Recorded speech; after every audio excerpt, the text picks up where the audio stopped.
اہل بیت محمد صلوات.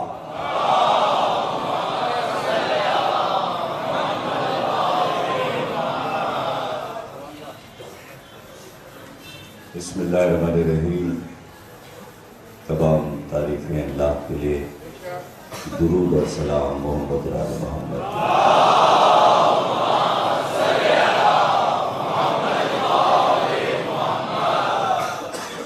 1430 ہجری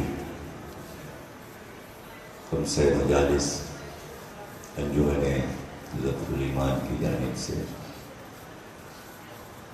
5ویں تقریر آپ حضرات سماعت فرما رہے ہیں. میں کسی بھی مجلس کو آخری مجلس نہیں کہتا، اس لیے کہ مجلس کے بعد مجلس ہے، مجلس کے بعد مجلس. آخر تو اس کا پتہ ہی نہیں. جب تک وارث نہ آ جائے اور وہ یہ بتائے کہ اب کیا کرنا ہے،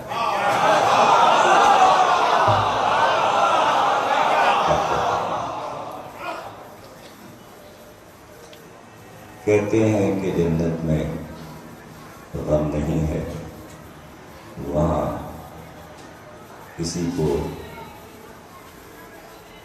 آزردہ نہیں ہونا پڑے گا. تو یہ بھی کسی نے نہیں بتایا کہ جنت میں پہنچنے کے بعد آیا غم حسین ختم ہو جائے گا. نہیں معلوم، کوئی ایسی تفصیل کہیں نہیں ملتی، کسی نے اس بارے میں سوچا بھی نہیں. ذہن کہتا ہے کہ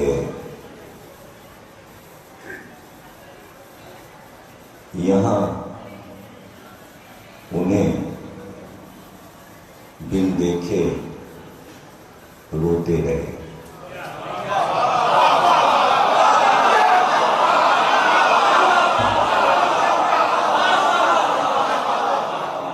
جنت میں ان کو دیکھ کر اس لیے روئیں گے کہ ان کو رویا کرتے تھے.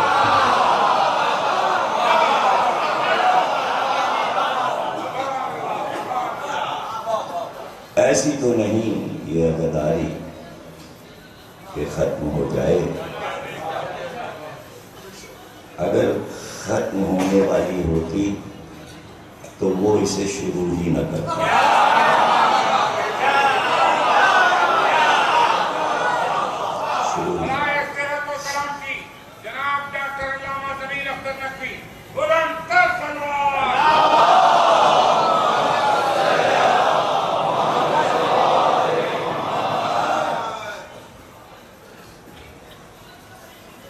وہ ہے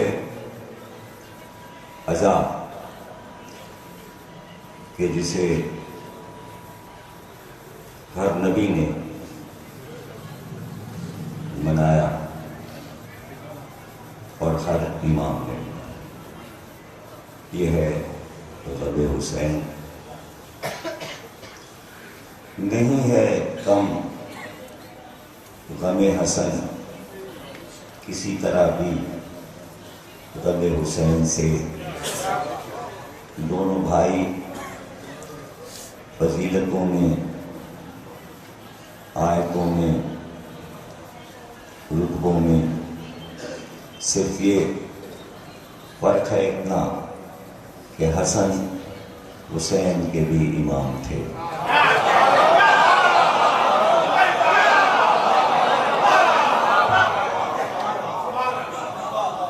اور حسین پر حسن کی اطاعت واجب تھی.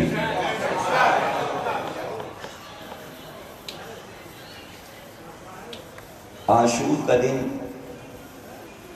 ظاہر ہے کہ دنیا میں سب سے بڑا دن ہے مصائب کا،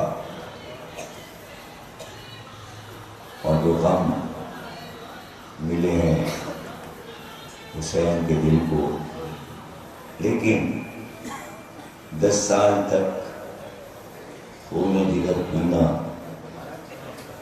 یہ بھی کم مسائل نہیں ہے، کم مسائل نہیں ہے۔ کس طرح امامت کا لمبا آگے کر دیا کہ میں بیٹھوں تو کدھر بیٹھوں، اس کو درمیان میں ہونا چاہیے۔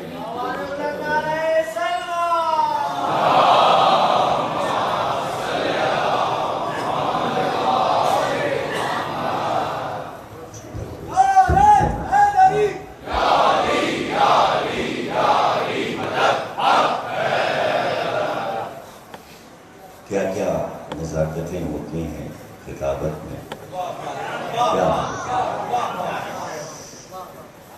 ایسی نازک شیخ کو لوگ خیبر کا در بنانا چاہتے ہیں۔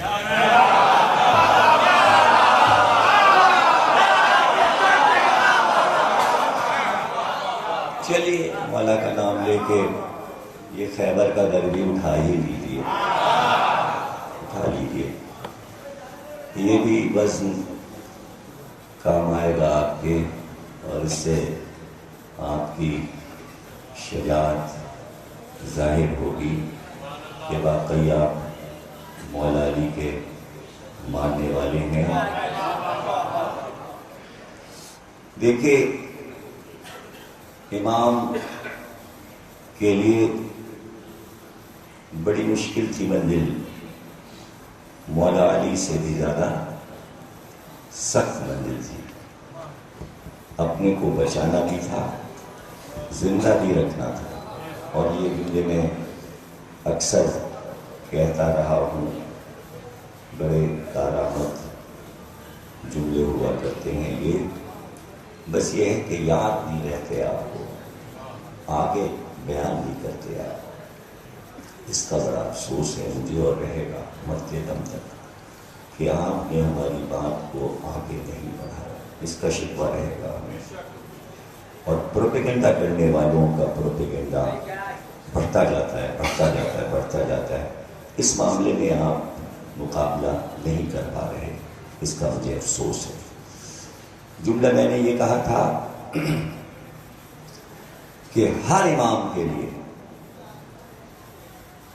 شہادت آسان تھی، زندہ رہنا مشکل تھا۔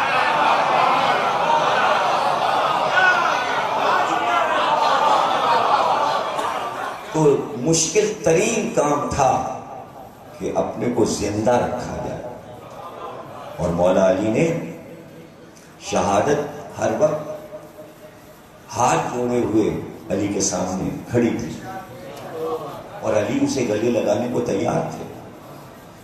یہ کوئی بات نبی کی بات نہیں ہے، علی تو بچپن سے موت سے کھیل رہے تھے، اور شب ہجرت تو جان پہ کھیل گئے۔ شہادت کتنی دور تھی علی سے، بدر میں، احد میں، خندق میں، خیبر میں، حنین میں، علی کے لیے شہادت بہت آسان تھی۔ اپنی جان کو ہتھیلی پہ رکھ کے بارگاہ الہی میں آ کے کہتے تھے اسے قبول کر لے۔ شہادت آسان تھی، جینا مشکل تھا۔ امام حسن کے لیے اس سے زیادہ مشکل ہو گیا، جینا مشکل تھا، لیکن جی کے دکھایا، اس لیے کہ جینا ضروری ہے۔ نہیں سمجھے آپ؟ اس کو میں ایک واقعے سے آپ کو واضح کرتا ہوں۔ جابر بن عبداللہ انصاری، ظاہر ہے کہ 7 معصوموں کو دیکھا ہے، 7 معصوم تو خدمت میں آئے حضرت امام محمد واقع صلی اللہ علیہ وسلم۔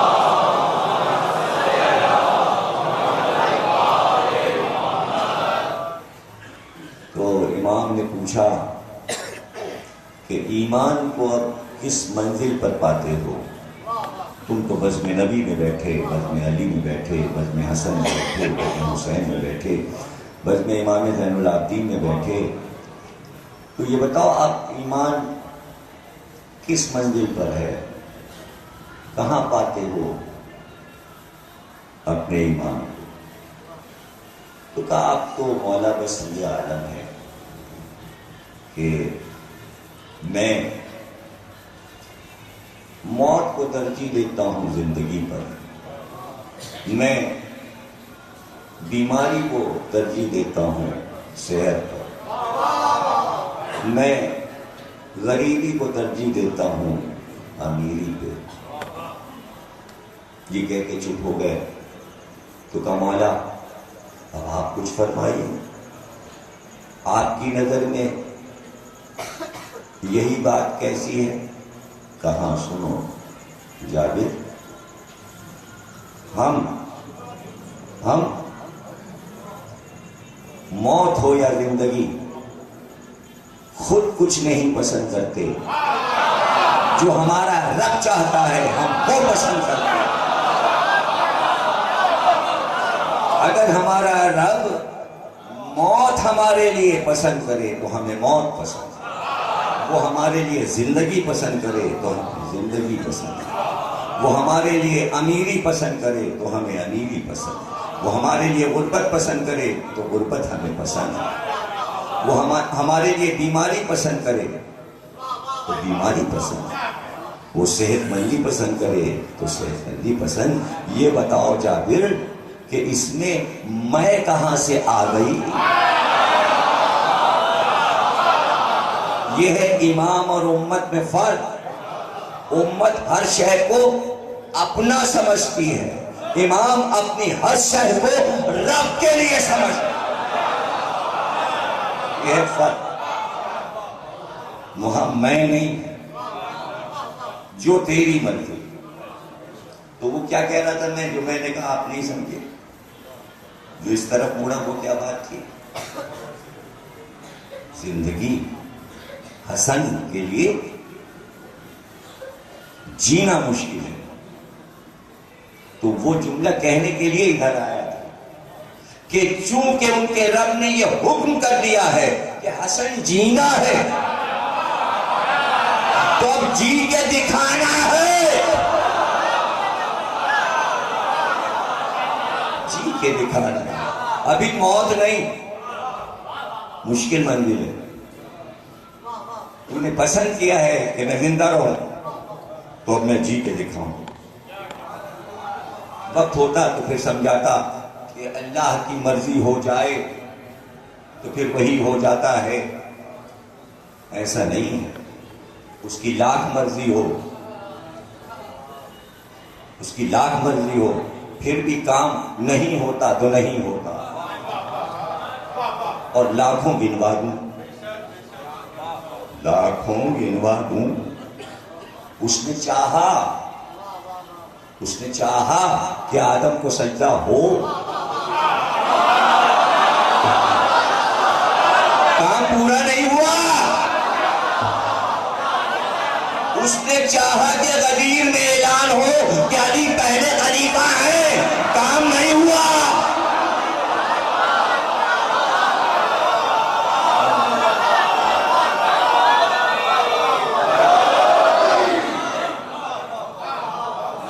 یہ ہے قضا اور قدر۔ اب قدر کیجئے اس بات کی کہ وہ حکم دیتا ہے کہ یہ کام ہو اور نہیں ہو پاتا، نہیں ہو پاتا۔ علی نہیں بن پائے اس منزل پر جہاں ہونا چاہیے تھا، تو اب اس منزل پر سوچئے کہ جب کہہ دیا اللہ نے کہ جینا ہے تو کتنی مشکل منزل ہے کہ جہاں کام بگڑتے ہیں وہاں جی کے دکھاتے ہیں۔ یہ ہے حسن کی زندگی کا کارنامہ۔ اب جب اتنا میں نے آپ کو سمجھا دیا تو یہ بھی بتا دوں کہ جینا مشکل کیوں تھا۔ اس لیے کہ زندگیاں کئی طرح کی ہوتی ہیں۔ اگر پرسکون زندگی ہوتی ہے، آرام دہ، تو پھر اس کا دل جاتا ہے میں جیتا ہی رہوں، جیتا ہی رہوں۔ لیکن کبھی ایسا بھی وقت آتا ہے کہ خود انسان سوچنے لگتا ہے کہ بہتر ہے کہ مر ہی جائے۔ یہ کیسے مسائل ہیں؟ لیکن امام کے لیے دوسری منزل ہے۔ یقین کیجئے کہ اتنا پریشان کیا گیا میرے امام کو، اتنا پریشان کیا کہ اگر میں سب بیان کروں تو سوا گریا کے کچھ نہ ہو، سوا گریا کے کچھ نہ ہو۔ لیکن کون اتنی طاقت رکھتا ہے کہ مسلسل ان مسائل کو بیان کرے؟ بعد شہادت علی جو مسائل 10 برس تک امام حسن نے اٹھائے۔ ابھی عرض کروں گا دائرے کے تفصیل میں نہیں جا سکتا، لیکن ایک دو باتوں سے آپ کو اندازہ ہو جائے گا کہ کتنے مسائل امام کو اٹھانے پڑے۔ یہ سب بچوں کو سمجھانے کے لیے کہ کچھ محفوظ رہ جائے، کچھ CD میں رہ جائے، یاد آئیں گی یہ باتیں۔ یہ سمجھیے کہ مشکل ترین گھڑی جو تھی وہ یہ تھی کہ علی بیلچے سے زمین کھود رہے تھے باغ میں، پسینہ پیشانی میں تھا، تو رکے، کچھ دیر کے لیے رکے، اور ایک بار چہرہ اٹھایا، دیکھا تو ایک عورت کھڑی، جواہرات کے لباس، سونے چاندی کے زیورات، انتہائی خوبصورت اور حسین۔ جیسے ہی علی کی نظر اٹھی، اس نے کہا یا علی مجھے قبول کر لو، یہ ہے مشکل گھڑی۔ جیسے ہی اس نے کہا یا علی مجھے قبول کر لو، علی نے پیشانی کا پسینہ پوچھا اور 3 بار کہا جا اے دنیا، میں نے تجھ کو طلاق دی، طلاق دی، طلاق دی۔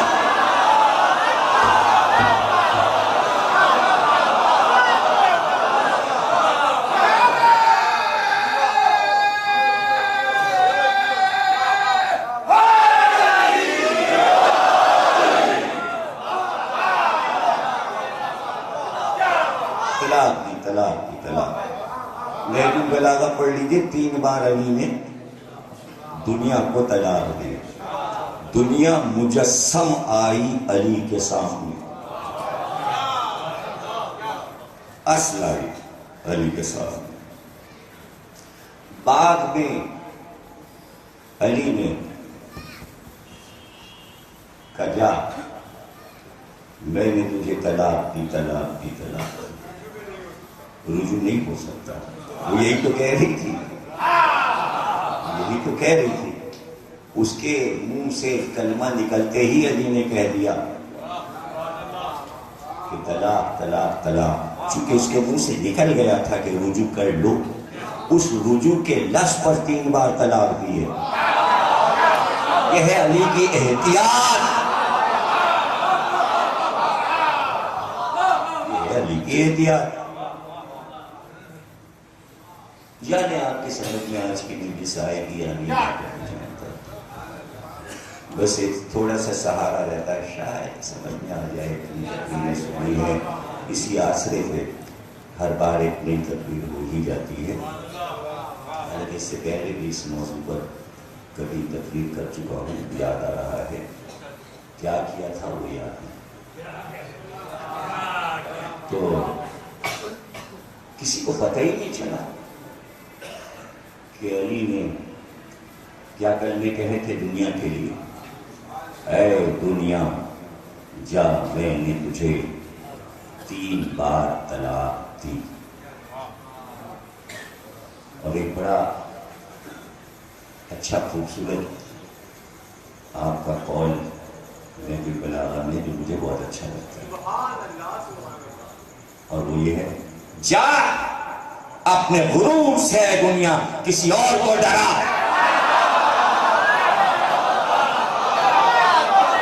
جا جا اپنے غرور سے کسی اور کو ڈرا۔ پھر دیکھتے چلے جائیں صرف اور ڈھونڈتے جائیں جو دنیا کے بارے میں ہے. جا بکری کے ناک کی چیخ سے جو رطوبت بہتی ہے اس سے بھی بدتر ہے تو میرے لیے.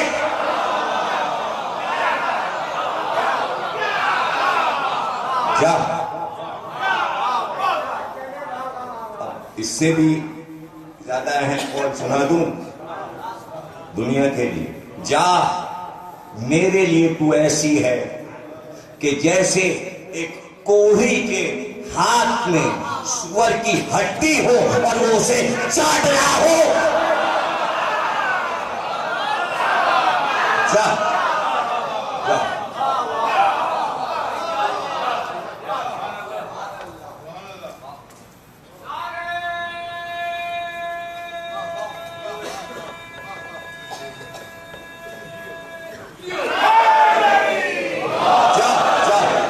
جا. تو اب کسی نے دیکھا نہیں کہ کب وہ آئی دنیا سنگھار کر کے علی کے سامنے. اب یہ سب تو ظاہر کے موضوع چھڑ نہیں سکتے اس وقت کہ جتنی چیزیں اللہ نے خلق کی ہیں ان کا مجسم ہر ایک نہیں دیکھ سکتا. دیکھیے ہوا کا بھی ایک مجسم ہے. ہوا بھی اپنی اصلی صورت میں اگر آ جائے اور آپ کی آنکھ کو طاقت دی جائے تو آپ اسے دیکھیں. اسی طرح زمین ہے, اسی طرح دنیا ہے, سب کی اپنی شکلیں اور محشر میں یہ سب اصلی شکل میں آئیں گے. اور حدیثیں پڑھ لیجئے نماز بھی اپنی شکل میں آئے گی اور جیسے اس کی شکل ہے وہ لکھا جا چکا ہے. اسی طرح روزہ, حج, زکوٰۃ, خمس, تولا, تبرہ سب مجسمہ رکھتے ہیں, مجسم آئیں گے محشر میں. اور سب سے آخر میں جو آئے گی چیز وہ ہے موت. موت کو لایا جائے گا اور پھر اس کو رسول اللہ نے فرمایا کہ جب موت آئے گی مجسم اپنی اصل شکل میں تو علی اس کو ذبح کریں گے. پھر اعلان ہوگا موت مر چکی.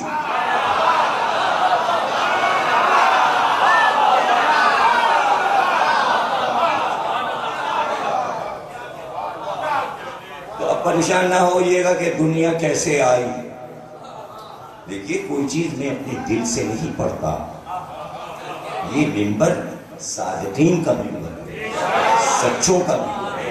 اس منبر کی اپنی طاقت ہے. جو یہ منبر کہلواتا ہے میں وہی کہتا ہوں. اس کے علاوہ اگر کوئی کچھ آپ سے کہے تو وہ جھوٹا ہے, کاذب ہے. لعنت اللہ علی الکاذبین. جھوٹوں پر خدا کی لعنت, جھوٹوں پہ خدا کی لعنت. سچوں میں جھوٹ نہ ملانا چاہیے. جو حدیثیں لکھی ہیں میں وہی پڑھوں گا, جتنی آئے تھے اتنی ہی پڑھوں گا.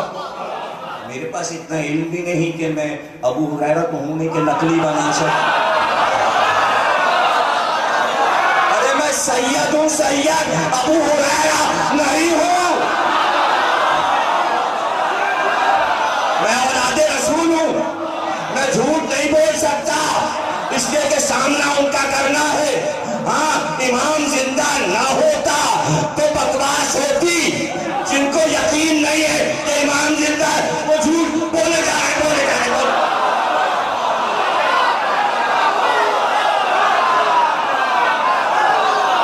امام زندہ ہے, سن رہا ہے, دیکھ رہا ہے. گواہ وہ ہے. میں امام مہدی کو گواہ بنا کے کہتا ہوں کہ جو اس شکل میں جھوٹ بولے جا رہے ہیں اپنا معجزہ دکھائیے.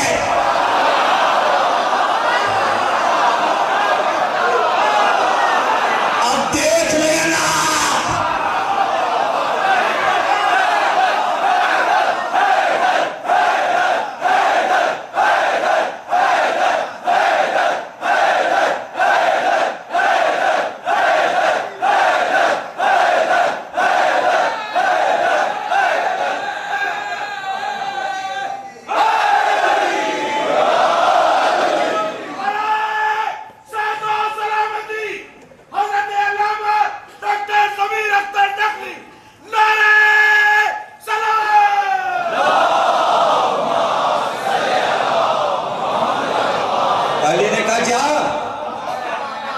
جا کسی اور کو اپنا غرور دکھا.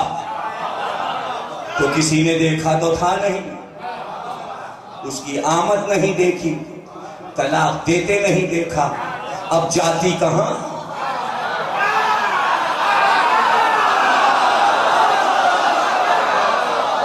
چپکے سے چھپ کر علی کے دروازے پہ بیٹھی جا کے 10 سال بیٹھی رہی. علی دروازے سے دیکھ چکے کہ جا نہیں رہی, جا نہیں رہی. حسن کو بتا دیا بیٹا یہ ہے. 10 سال حسن نے آتے جاتے دیکھا کہ در کے آمنے سامنے کہیں دنیا ہے. تو باپ سے کچھ وعدہ حسن نے کیا کہ آپ نے دی طلاق, لیکن یہ کسی طرح در سے بھاگی نہیں رہی ہے تو صحیح, جو میں کاغذ کے ٹکڑے کی طرح اس کو پھیر.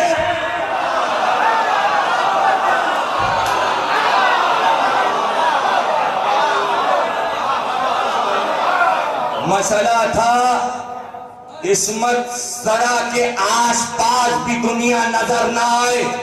اس طرح حسن نے نکالا کہ پھر کربلا کے آس پاس گئی نظر نہ آئے.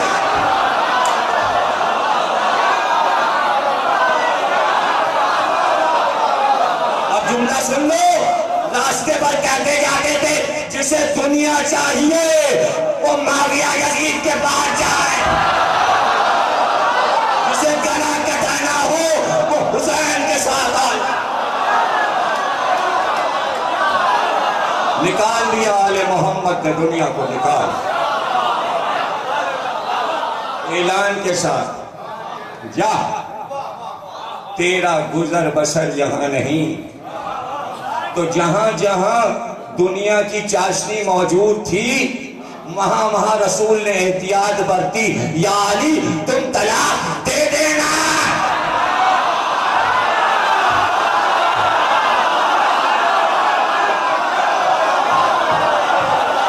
اب سننا جملہ, رسول نے کہا تھا علی سے, علی نے حسن سے کہا.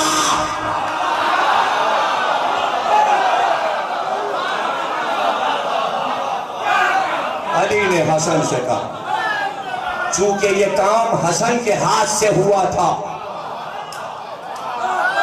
نکالا تو حسن نے, تو تیر تو برستے تھے جنازے پہ, تیر تو برستے. دشمن دنیا تھی, دنیا نے تیر برسائے, دنیا نے تیر برسائے. اللہ شہادت کی رات ہے, 27 کل 28, کل یوم شہادت یوم عاشور سے کم نہیں. جیسے عاشور میں ننگے سر ہو جاتے ہیں وہ اسی طرح شب 28 میں بھی. اور پھر جب 2 شہادتیں ہوں, 28 رسول خدا کی شہادت, 28 امام حسن کی شہادت.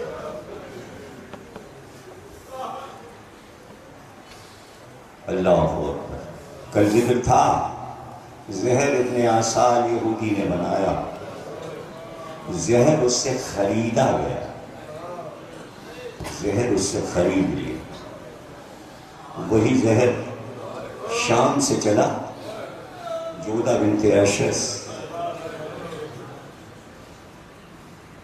اشس بن قیس کی بیٹی, جس کے 4 بھائی قاتلان حسین ہیں جو کربلا میں آئے. زہر ایک بار نہیں دیا گیا, پیدر پہ کئی بار دیا گیا, لیکن جب بھی دیا گیا پتہ چل گیا. حسن نے جی کے دکھایا, لیکن جب یہ زمرد سے بنا زہر، جس کے بارے میں نے بتایا کہ ایک چٹکی اگر سمندر میں ڈال دیا جاتا تو دنیا کی تمام مخلوق مر جاتی۔ شہزادے کے بارے میں آپ کو معلوم ہے کہ اتنی عبادتیں، اتنی نمازیں اور دن روزے میں کٹتا تھا، روزے پہ روزہ، روزے پہ روزہ۔ اور جو روزے زیادہ رکھتا ہے اسے پیاس زیادہ لگتی ہے،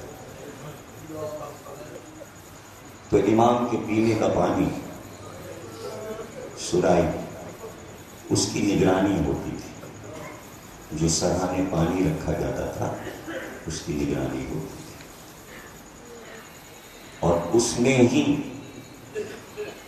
کسی طرح پانی میں زہر ملایا گیا، سراہی میں زہر کو ڈالا گیا۔ رات میں کسی وقت میرے امام کو پیاس لگی، پانی لے کے پیا، لیکن اب کی زہر ایسا تھا کہ پانی پیتے ہی کلیجہ کٹنے لگا۔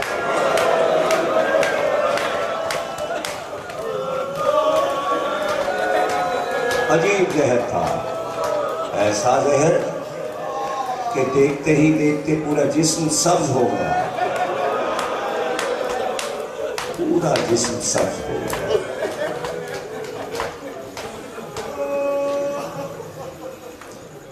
تمام قسمت ماں بیویوں میں شور ہو گیا، چھوٹے چھوٹے بچے جو سو رہے تھے رونے کی صداؤں سے جاگ گئے۔ بتا چکا 47 برس کی عمر تھی میرے امام کی شہادت کے وقت، بچے ابھی سب بہت چھوٹے تھے۔ سب سے چھوٹے صاحبزادے حضرت قاسم 3-4 برس کے تھے، ان سے چھوٹے عبداللہ ابن حسن 2 سال یا 2.5 سال کے تھے۔ شیرخوار شہزادہ عبداللہ ابن حسن، شہزادہ قاسم 3-4 سال۔ سارے بچے اٹھ گئے، بنی ہاشم میں بحران ہو گئے، لیکن آنے والوں میں سب سے پہلے امام حسین دوڑ کر بھائی سے لپٹ گئے۔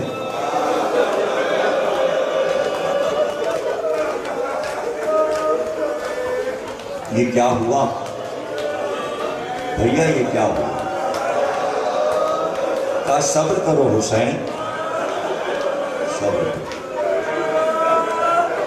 ایک تشت منگواؤ، میرے سینے میں درد اٹھا۔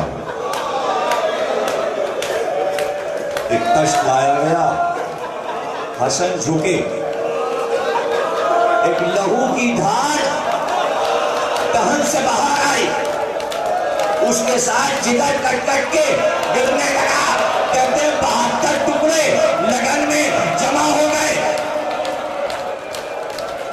بھائی نے بھائی کا کٹتا ہوا جگر دیکھا، چھوٹ چھوٹ کے حسین بھائی کے جگر کے ٹکڑے دیکھ رہے تھے، تو پشت پہ ہاتھ رکھ کے حسن نے کہا حسین، اے میرے بھائی، یہ کوئی زیادہ مسائل نہیں ہے، ارے تم کو تو 72 لاشیں اٹھانے ہیں۔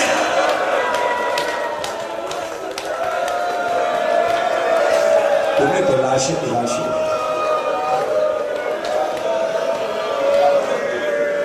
حسین میں کربلا دیکھ رہا ہوں، حسن کہہ رہے میں کربلا دیکھ رہا ہوں۔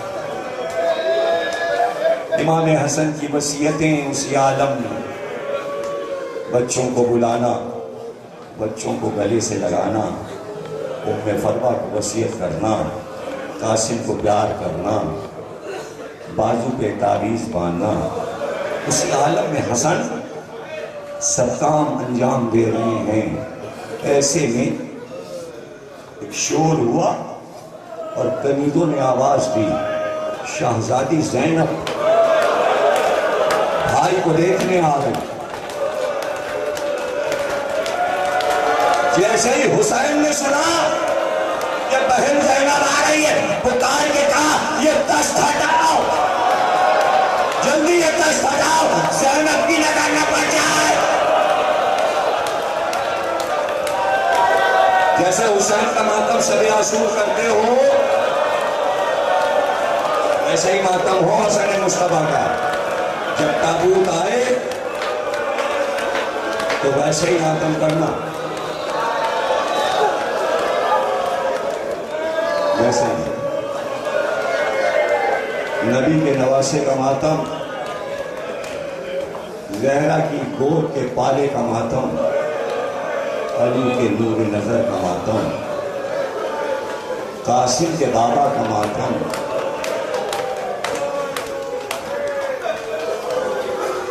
زینب کی نظر نہ پڑ جائے۔ آتے ہی کنیزوں سے پوچھا کیا ہوا؟ کسی کنیز نے اشارہ کیا کہ اس پانی کے برتن میں زہر ملایا گیا۔ حضرت زینب آگے بڑھی اور اس کو اٹھا کر مٹی کے برتن کو صحن خانہ میں پھینکا۔ صحن خانہ میں حضرت زینب نے اسے اٹھا کے پھینکا۔ جیسے ہی مٹی کا وہ برتن ٹوٹا، پانی صحن میں بہا، لیکن پانی سے دھواں اٹھنے لگا۔ پتہ چلا پانی میں آگ تھی جس نے کلیجے کو کاٹ دیا، اتنا قاتل زہر تھا۔ حضرت زینب فریاد کرنے لگی، کبھی نانا کو پکارا، کبھی ماں کو پکارا۔ اب میرے بھائیوں خیال رکھنا ہمیشہ کہ بہن بھائی کی لاش پہ روتی ہے اور بیٹی باپ کی لاش پہ روتی ہے۔ حسن مصطفیٰ کی 18 بہنیں تھیں، رونے والوں کی کمی نہیں تھی۔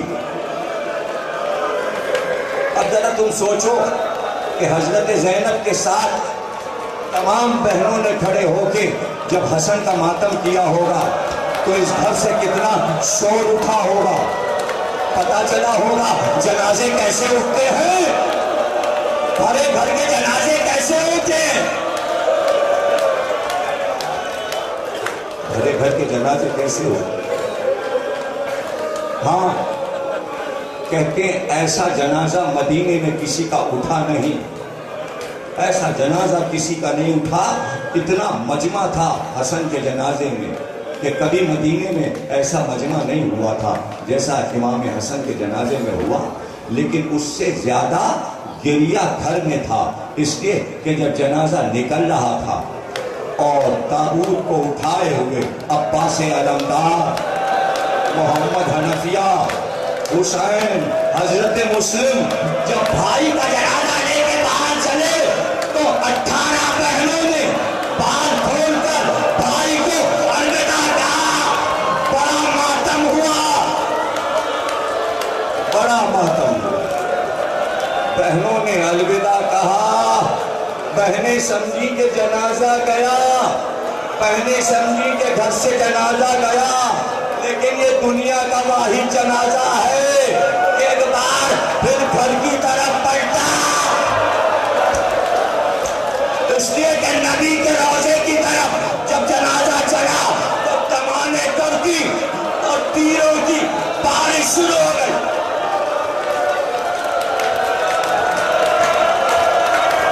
تیر پہ تیر آنے لگے، تیر پہ تیر آنے لگے۔ ایک بار عباس نے تلوار نکال بے بس کھڑے، جنازہ لایا گیا۔ ایک بار گھر میں شور ہوا، حسن کا جنازہ واپس آ گیا، حسن کا جنازہ۔ بہنیں پریشان ہو گئی، دروازے پہ آئی، دیکھا اتنی دیر میں جنازہ صحن میں آ گیا۔ جیسے ہی صحن میں آیا، حسین نے پکار کر کہا زینب